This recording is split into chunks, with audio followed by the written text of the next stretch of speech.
لله رب العالمين والصلاة والسلام على سيد المرسلين وعلى آله وصحبه أجمعين أما بعد. محترم سامعین و ناظرین، آج کی اس مجلس میں میں آپ کے سامنے مختصراً ان چیزوں کی وضاحت کروں گا جن کی وجہ سے روزہ ٹوٹ جاتا ہے. روزہ توڑنے والی چیزوں کے سلسلے میں بتاؤں گا. اس سلسلے میں پہلی چیز جس سے روزہ ٹوٹ جاتا ہے وہ ہے جان بوجھ کر کھانا پینا، یا یہ کہ کھانے پینے کی کوئی چیز پیٹ میں پہنچ جائے، اس سے روزہ ٹوٹ جاتا ہے. اگر کوئی آدمی جان بوجھ کر، یہ شرط ہے جان بوجھ کر، اگر بھول چوک کر کوئی آدمی کوئی چیز کھا لیتا ہے، پی لیتا ہے، چاہے کھانے پینے کی تعداد جتنی زیادہ ہو، بھر پیٹ کھا لے، بھر پیٹ پی لے، لیکن اگر بھول چوک کر کے کھا پی لیتا ہے تو روزہ نہیں ٹوٹے گا. وہیں جان بوجھ کر تھوڑی چیز بھی کھا لے پی لے تو روزہ ٹوٹ جاتا ہے. تو ایسی صورت میں آدمی کو باقی دن، اگر اس نے روزہ توڑ دیا ہے تو باقی دن ویسے ہی گزارے، کوئی چیز کھائے پیے نہ، اور اس دن کا روزہ اس کے اوپر، اس دن کی قضا اس کے اوپر لازم ہے دوسرے دنوں میں، اور نادم ہو اپنے فعل پر، اپنے کام پر ندامت اختیار کرے، توبہ کرے، استغفار کرے. دوسری چیز جس سے روزہ ٹوٹ جاتا ہے وہ ہے رمضان کے دن میں صحبت کرنا، بیوی سے جمع کرنا. کوئی آدمی اگر اپنی بیوی سے رمضان کے دن میں فجر طلوع ہونے کے بعد سے لے کر سورج غروب ہونے سے پہلے تک اپنی بیوی سے صحبت کر لیتا ہے، جمع کر لیتا ہے، تو اس کا روزہ ٹوٹ جائے گا. یہ روزہ توڑنے والی چیز ہے. اس دن کی قضا اس کے اوپر واجب ہے، اس دن کی قضا اس کے اوپر واجب ہے. قضا کے ساتھ ساتھ کفارہ مغلظہ بھی ہے. کفارہ مغلظہ کہتے ہیں ایک گردن آزاد کرنا، اور اگر غلام نہ ملے، لونڈی نہ ملے آزاد کرنے کے لیے، جیسے کہ آج کل کے زمانے میں ہے، تو 2 مہینے کی لگاتار 2 مہینے کا روزہ رکھنا، 2 ماہ کا لگاتار روزہ رکھنا، سیام و شہرین متتابعین، لگاتار 2 مہینے کا روزہ رکھنا. اگر اس کی استطاعت نہیں ہے تو 60 مسکین کو کھانا کھلانا، 60 مسکین کو کھانا کھلانا. لیکن اگر آدمی اتنا مسکین ہے، اتنا غریب ہے کہ اس کی طاقت بھی اس کے پاس نہیں ہے، تو پھر اس کے اوپر کچھ نہیں ہے، وہ نادم ہوگا اپنے کیے پر، توبہ کرے گا،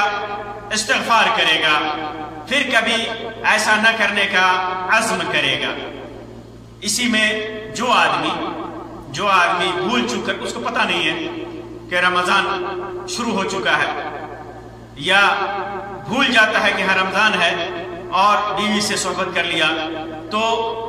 اس کا روزہ صحیح ہوگا. جیسے آدمی بھول چک کر کے کھا لے تو روزہ پر اثر نہیں پڑے گا، تو ایسے ہی یہاں بھی اس کے اوپر کوئی اثر نہیں پڑے گا، اور یاد آنے پر اپنے فعل سے، اپنے کام سے باز آ جائے گا، اور اس کے اوپر کوئی چیز لازم نہیں ہے. تیسری چیز جس سے روزہ ٹوٹ جاتا ہے وہ ہے انزال المنی، حالت بیداری میں منی خارج کرنا. چاہے انسان کسی بھی طریقے سے، ہاتھ کے ذریعے سے یا کسی اور ذریعے سے، یا یہ کہ بیوی سے لپٹ کر، چمٹ کر، یا بیوی کو بوسہ لے کر، یا ایسا کام کرے جس سے عام طور پر منی کا اخراج ہو جائے جان بوجھ کر، تو ایسے آدمی کا روزہ فاسد ہو جاتا ہے. روزہ ایسے آدمی کا فاسد ہو جاتا ہے، اور اس کے اوپر اس روزے کی قضا ہے۔ چوتھی چیز جس سے روزہ ٹوٹتا ہے وہ ہے کھانے پینے، ایسی دواؤں کا انجیکشن لینا جو کھانے پینے کے حکم میں ہے۔ یعنی ایسے انجیکشن آج کل موجود ہے جس کے لینے کے بعد انسان کو کھانے پینے کی ضرورت کئی ہفتوں اور کئی مہینوں تک نہیں پڑتی ہے۔ تو ایسا طاقتور انجیکشن لینے سے روزہ ٹوٹ جاتا ہے، روزہ ٹوٹ جاتا ہے۔ تو اور ایسا انجیکشن جو کھانے پینے کا حکم نہیں ہے، جو ضرورت ہے، جیسے انسولین ہے یا یہ کہ اور بھی دیگر انجیکشن ہیں جو کھانے پینے کے حکم میں نہیں ہے، جیسے پیٹ میں کسی کا درد ہو اور ہوا خارج کرنے کے لیے اور درد کو مٹانے کے لیے آدمی انجیکشن لے، یا تیز بخار ہو، بخار ہٹانے کے لیے انجیکشن لے، تو ایسے انجیکشن سے روزہ نہیں ٹوٹے گا۔ لیکن وہ انجیکشن جو مقوی ہو، جو مغذی ہو، جسم کے اندر غذا پہنچائے، تو ایسے انجیکشن سے روزہ ٹوٹ جاتا ہے۔ اسی طرح پانچویں چیز جس سے روزہ ٹوٹتا ہے وہ ہے خون چڑھانا، مریض کو خون چڑھانا۔ حالانکہ اہل علم کا اس میں اختلاف ہے، بعض اہل علم کہتے ہیں کہ ایسے خون چڑھانے سے، کیونکہ خون چڑھانا ایک کھانے پینے کے حکم میں نہیں ہے، اس وجہ سے اس سے روزہ فاسد نہیں ہوتا۔ لیکن دوسرے علماء کہتے ہیں کہ نہیں، خون چڑھانے سے زیادہ خون چڑھانا پڑتا ہے، خون چڑھانے سے روزہ فاسد ہو جاتا ہے، جس کو خون چڑھایا جاتا ہے اس کا روزہ فاسد ہو جاتا ہے۔ کیونکہ آدمی خون چڑھانے کی نوبت کب آتی ہے؟ انسان کو خون چڑھانے کی نوبت کب آتی ہے؟ جب وہ بہت زیادہ بیمار ہو۔ ویسے ہی اس کے اوپر روزہ واجب نہیں ہے، فرض نہیں ہے۔ آدمی بیمار ہے تو وہ روزہ توڑ سکتا ہے، دوسرے دنوں میں اس کو قضا کرنی ہے۔ لیکن اس قسم کے آدمی جب اسے خون چڑھایا جائے تو ایسے علماء کے دو اقوال میں سے ایک قول یہ ہے کہ روزہ ٹوٹ جاتا ہے، روزہ ٹوٹ جاتا ہے۔ اس سلسلے میں مناسب یہ ہے احمد رائے یہ ہے کہ جس کو خون چڑھایا جائے تو اختلاف سے بچتے ہوئے اس دن کی قضا کی جائے، تاکہ شک نہ رہے، شک کو دور کرنے کے لیے اختلاف سے بچتے ہوئے اس دن کی قضا کی جائے، یہی زیادہ بہتر ہے۔ اسی طرح چھٹی چیز جس سے روزہ ٹوٹ جاتا ہے،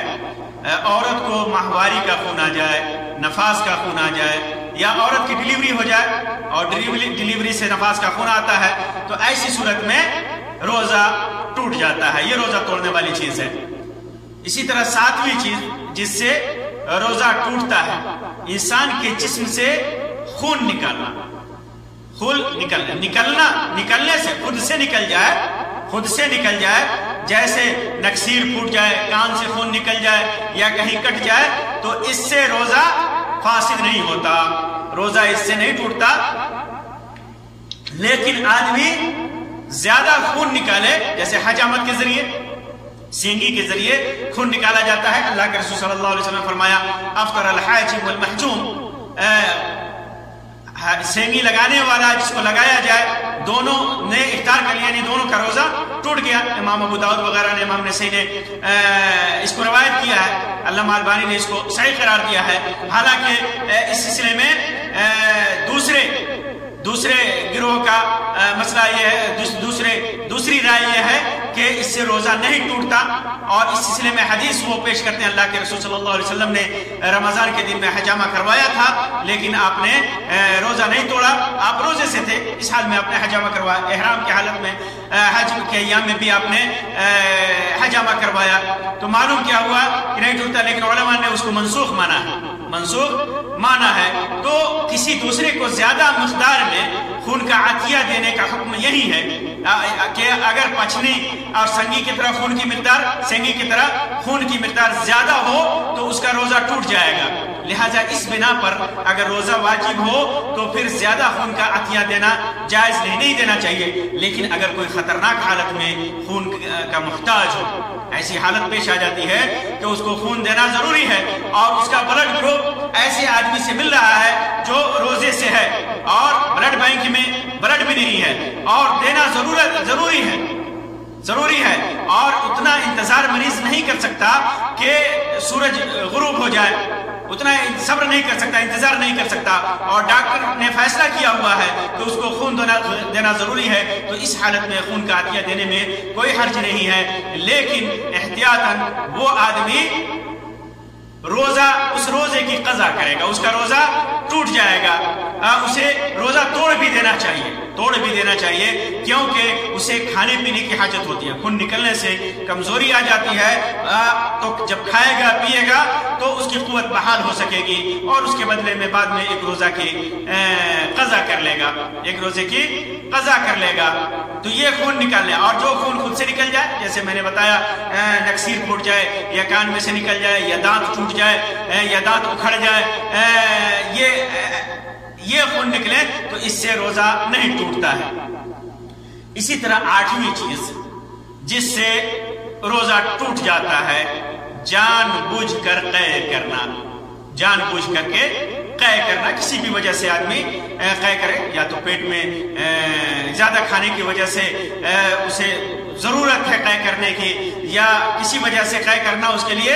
ضروری ہے، تو جان بوجھ کر کے اگر قے کرتا ہے تو اس کا روزہ ٹوٹ جائے گا۔ اس سلسلے میں، اور اگر جان بوجھ کر کے نہیں کرتا ہے، خود سے چکر آیا یا کوئی وجہ ہو گئی یا سفر کر رہا ہے ریل میں، بس میں، جہاز میں، اور قے ہو جائے تو اس سے روزہ نہیں ٹوٹتا۔ اس سلسلے میں واضح طور پر حدیث ہے، صحیح حدیث ہے، امام ترمذی نے، امام نسائی نے سنن کبریٰ کے اندر، امام ابن ماجہ نے، اور امام عبداللہ ابن احمد نے زوائد المسند کے اندر روایت کیا ہے، علامہ البانی وغیرہ نے اس کو صحیح قرار دیا ہے، اور وہ روایت ہے ابو ہریرہ رضی اللہ تعالیٰ عنہ کی، فرماتے ہیں کہ اللہ کے رسول صلی اللہ علیہ وسلم نے ارشاد فرمایا، من درعہ قیء وہو صائم فلیس علیہ قضاء، جسے قے ہو جائے خود بخود اور وہ روزے کی حالت میں تو اس کے اوپر قضا نہیں ہے، وَإِنِ اسْتَقَاءَ فَلْيَقْضِ، لیکن اگر جان بوجھ کر کے قے کیا ہے تو اس کی قضا کرے۔ تو یہ 8 چیزیں ہوئیں جو مفسدات صوم میں سے ہے، مبطلات صوم میں سے ہے، جس سے روزہ فاسد ہو جاتا ہے، روزہ ٹوٹ جاتا ہے۔ 9ویں اور 10ویں چیز پاگل پن اور بے ہوشی۔ 9ویں چیز، 10ویں چیز پاگل پن اور بے ہوشی ہے، اس میں روزہ ٹوٹ جاتا ہے۔ اگر کوئی پاگل ہو گیا، رات میں، دن میں پاگل ہو گیا اور پورا دن وہ پاگل پن میں رہا، اور پورے دن اگر اسے بے ہوشی آ گئی اور بے ہوشی کی حالت میں وہ رہا پورے دن، رات میں اس نے نیت کی ہے روزہ رکھنے کی، لیکن اس کے بعد اور اگر وہ اس کے اوپر پاگل پن دن میں وہ بے ہوش ہو جاتا ہے، اور صبح طلوع فجر کے پہلے سے لے کر کے، حالانکہ اس نے نیت کی ہے طلوع فجر سے پہلے سے لے کر کے غروب شمس تک، اگر اس کی حالت وہی رہی تو اس کا روزہ نہیں ہوتا ہے۔ لیکن اگر آدمی نے نیت کی ہے اور اس کے بعد روزہ رکھنے کی، لیکن دن کے کسی حصے میں اس کا بے ہوشی پن زائل ہو جاتا ہے تو اس کا روزہ پورا ہو جائے گا، اور پاگل آدمی کے اوپر چونکہ روزہ فرض نہیں ہے اور وہ پاگل ہو جاتا ہے، چاہے دن کے کسی بھی حصے میں، اس کا روزہ ختم ہو جائے گا۔ اور اسی طرح 11ویں چیز ارتداد ہے، جس سے روزہ فاسد ہوتا ہے، مرتد ہونا۔ آدمی اگر مرتد ہو جائے،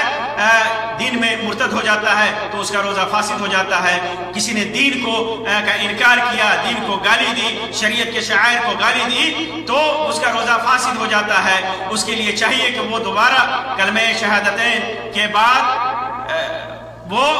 دوبارہ اسلام قبول کرے، اللہ سے مغفرت طلب کرے اور اس سے بچے، اور اس دن کا اگر دوبارہ وہ اسلام لاتا ہے تو اس دن کا روزہ، اس دن کی قضا کرے۔ یہ چند ایسے امور ہیں جو مفطرات صوم میں سے ہے، مفسدات صوم میں سے ہے، روزے کو باطل کرنے والی چیزیں ہیں۔ اللہ تبارک و تعالیٰ سے دعا ہے کہ اللہ تبارک و تعالیٰ ہم تمام مسلمانوں کو توفیق دے کہ ہم صحیح طریقے سے اپنی عبادتوں کو ادا کر سکیں۔ اللہ تبارک و تعالیٰ ہمارے نماز، ہمارے روزے، حج، زکوٰۃ، جو بھی ہم نیک اعمال کریں، اللہ تبارک و تعالیٰ اس کو قبول فرمائے۔ آمین رب العالمین، وآخر دعوانا الحمدللہ رب العالمین، وصلی اللہ علی خیر خلقہ وسلم، والسلام علیکم ورحمۃ اللہ وبرکاتہ۔